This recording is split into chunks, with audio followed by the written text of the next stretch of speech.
welcome. Hi. Hello.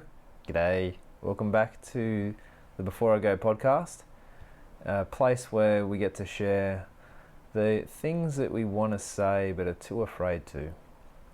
So let's say them before it's too late. All right. Last episode, I spoke about, a few different non-sequential steps in awakening that I've seen in other people. And one of those was acceptance and understanding. And today I want to talk about grace. And there are some songs that I feel may have been born of kindness that flowed into religion, that have also then flowed back out of the small pond of religion. And one of those is Amazing Grace. And when I hear that song, I, to this day, am still stirred, more so than any other hymn or religious, song that has crossed my path. There's something about Amazing Grace that gets up and outside of the boxes of belonging to just one or two people or one way of believing, and it is for everyone. There is something amazing about grace. So I talked about understanding and acceptance last time I was recording. I don't even know what episode that will be because they chop and change at my own will. But grace and understanding, there is this thing when we accept who we are that is such a relief. And all of us have at some stage this fearful, imprisoning illusion that there are parts of who we are that need to be kept hidden from others and even hidden from ourselves, that lurk in the dark, danky shadows of, some would say, our soul or our mind or our psyche. But there's this part of who we are that we feel ashamed to expose and reveal to others until we've reformed it and machined it into something a little more palpable and acceptable. And that is not congruent with grace as I have come to understand it and experience it. What I say is, bring that stuff to the light. Bring all that you are right up to the torch of truth and openness and exposed light. And if it is true, it will hold. But in my experience, the grace of God and the light that is burns away all of the illusions that we've held on to so tightly that keep us trapped. Before I even, this is going back 20 or 30 odd years now, I was exposed to this beautiful phrase, Sawubona, that the Zulu tribes in Africa use to greet one another. And in one of the first workshops I ever ran, when I changed to wanting to help people for a living as my vocation, I mentioned Sawubona, and it is plugging into the core of each of us an acceptance and this desire to be seen and loved and accepted for who we are. And I understand that Sawubona literally translates into, I see you, you are important to me, and I value you. Can you imagine if those of us who weren't raised in an African Zulu culture adopted that desire to know and see another human being and to acknowledge their presence and their worth instead of just passing them by like ships in the night? I see you, you are important to me, and I value you. And as I delved a little bit deeper into Sawubona, I came to understand there's this deeper side of it that also says, until I acknowledge your existence, I do not exist. And the grace that you extend me in acknowledging my existence is necessary for me in order to exist. There's so much beautiful poetry and connection and inseparability that comes with us saying, I see you for who you are and I love you that way. That is the heart of unconditional love, not just some greeting. Until I see you, I do not exist. So grace is a really difficult thing for the ego to accept. Particularly for those of us who have a perfectionistic streak in us. I've got a heck of it. A lot of perfectionism in me that I should know by now with how much I've failed that it's a foolish pursuit to try and be perfect. So, grace. It is hard for the ego to accept because the ego or our false self says, I have worked so hard, I have machined and reformed and suffered my way through all of these experiences, I've met all of the criteria of the outside world that say I'm good enough, right? I've continued to grow and build and elevate and extend and expand, and all of this leveling up rhetoric that is imbued in so much of what we do in the systems we're in that say, come on, keep climbing, eventually one day you're going to reach the top, right? All of this weight of never quite good enough now. It's toxic, man. Like even this phrase, you're only as good as your last gig. Far out. That is hard to live up to. I saw it in the business world, right? You could hit this budget and then almost as soon as you had reached the target, the overwhelming tide of now on to the next thing again and the next level. It's relentless. To stop and take a breath and to just love what is really hard. And grace is that presence that ever enduringly whispers to us, you are enough as you are, not as you think you need to be or you should be. And that's really hard for the ego to accept, as I meant. And it's not just a grace for the woe is me thing. We hear that a lot about being kind to yourself and extending yourself grace. Think of it from the other side of the ego, right? Listen to this, right?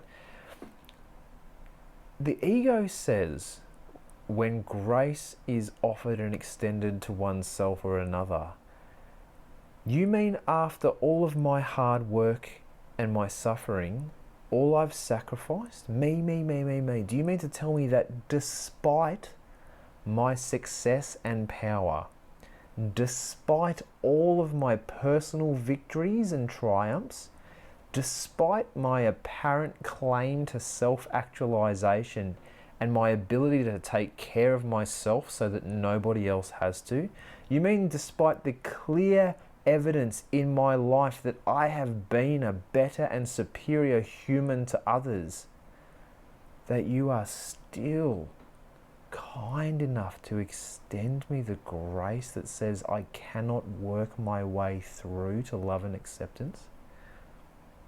You mean despite all of my efforts to prove myself, I was loved as I am the whole time?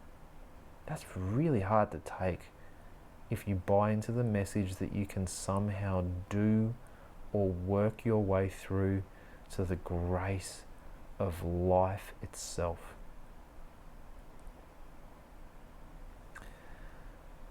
You mean I don't have to believe or do or learn anything? Yeah.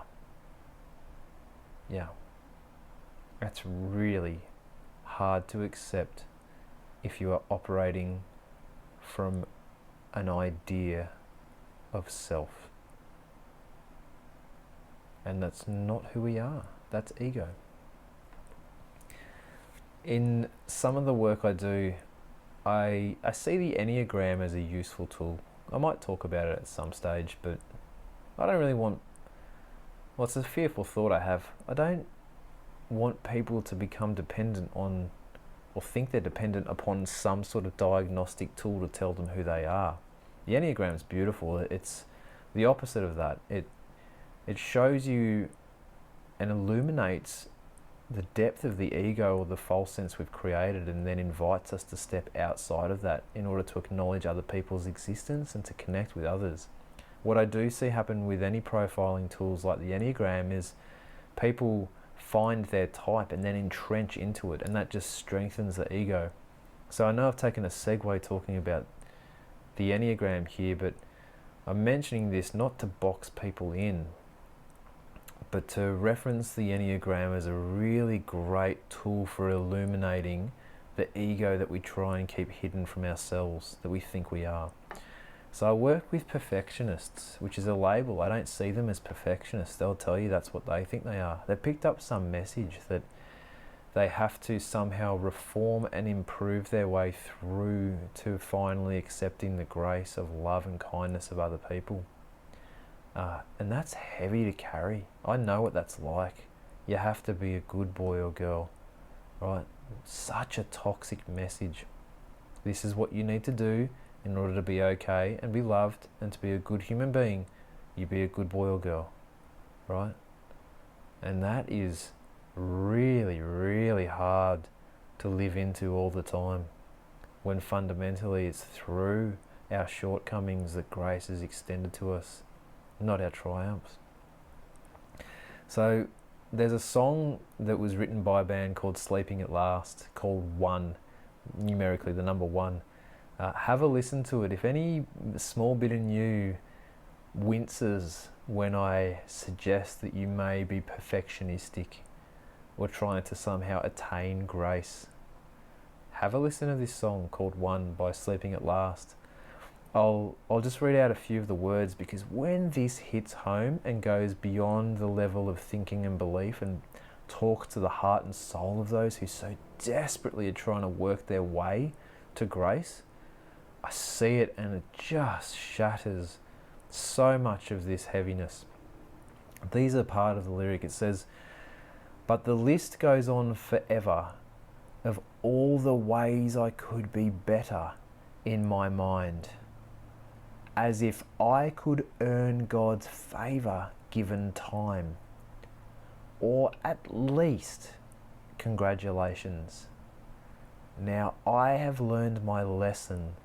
The price of this so-called perfection is everything. I've spent my whole life searching desperately to find out that grace requires nothing of me." Whoa. I've spent my whole life searching desperately to find out that grace requires nothing of me. That is really, really hard to take if you have built a story on you that you live by, that your worthiness is somehow the pursuit of grace. It's not about being worthy or good enough. There's a quote by, or poem by Rumi that just hits me at some sort of level. Thank goodness for this. Rumi has this quote that gets us up and out of this idea of good and bad or right and wrong. It says, "Out beyond the ideas of wrongdoing and right doing, there is a field. I will meet you there. When the soul lies down in that grass, the world is too full to talk about. Ideas, language, even the phrase each other doesn't make any sense." Out beyond the ideas of right doing and wrong doing. I love it. I can keep coming back to that over and over again, and it just... There's another quote I want to read you on this theme of grace, because grace is not beholden to religion, but in my experience, the more people I work with that have come from a religious upbringing have some challenge around their beliefs of what grace entails and what they need to believe in order to receive this grace. So a quote by Richard Rohr, from his book, The Enneagram. If you listen below this cacophony of beliefs and ideas in your head, and we try and get underneath the smallness of our thinking, you're going to hear something much bigger. And this is what Rohr says. So how do we try to hear this deeper voice?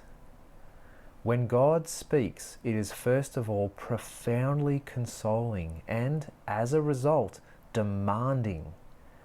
Anybody who has walked long with God knows this. There are two utterly different forms of religion. One believes that God will love me if I change. The other believes that God loves me so that I can change. The first is the most common. The second follows upon an experience of personal indwelling and personal love. Ideas inform us, but love forms us in an intrinsic and lasting way. God is always willing to wait for the lasting transformations brought about by love. God must be very, very patient, surely with history, but also with individuals. Most of us want results that are practical and immediate. I want to earn my way to grace now, which is why I'm working so hard. You know, this just talks to me about, he hasn't mentioned the word grace at all, but it's in that part, right? The different forms of religion. One believes that God will love me if I change. The last episode or so ago, I talked about the if-then model of happiness, or call it the if-then model of salvation, or the if-then model of truth, or the if-then model, insert whatever you want, right? It's the same stuff. One form of a religion believes that God will love me if I change, that I have to somehow, through my own efforts, become good enough and worthy enough of love from another human being or from whatever you think God is. And that's the most common, and that's so harmful, right? The second follows upon a personal indwelling of God, this aha moment that you are and of God inside you. The love of the universe has chosen to set up home inside you and inside the incredible presence and life of every other human being.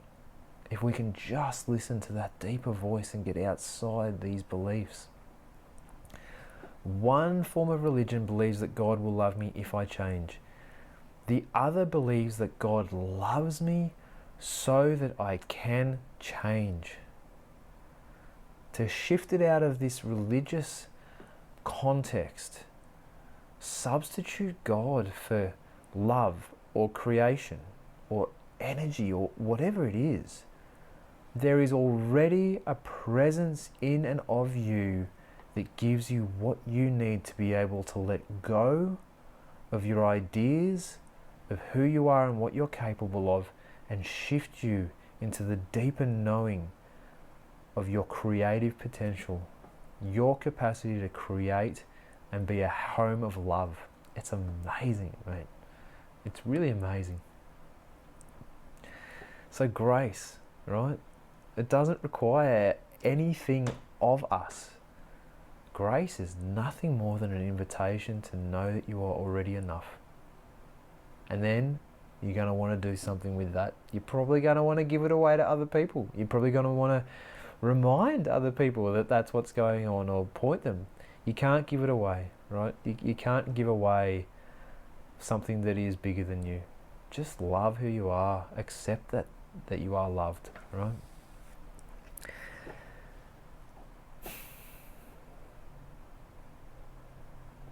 That's what's so amazing about grace.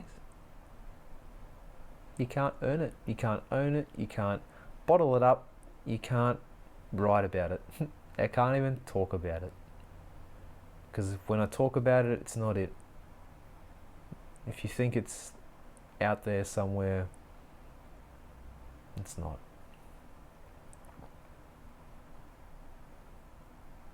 That'll do. That's enough. That's what grace says. So this is enough. I love you. I really do. Thanks so much for listening and sharing this space with me. I really, really hope this has served you well and it continues to do so for years to come. I love helping others, so if you would like to experience the power of creating together, please reach out to me. I'm here to help. And if you want to be on the podcast and leave a legacy, check out the contact details on my website, lyndenrochford.com, or you can find me on Facebook. I'd love to hear your story before I go. Wishing you so much love from the inside out. I'll see you soon.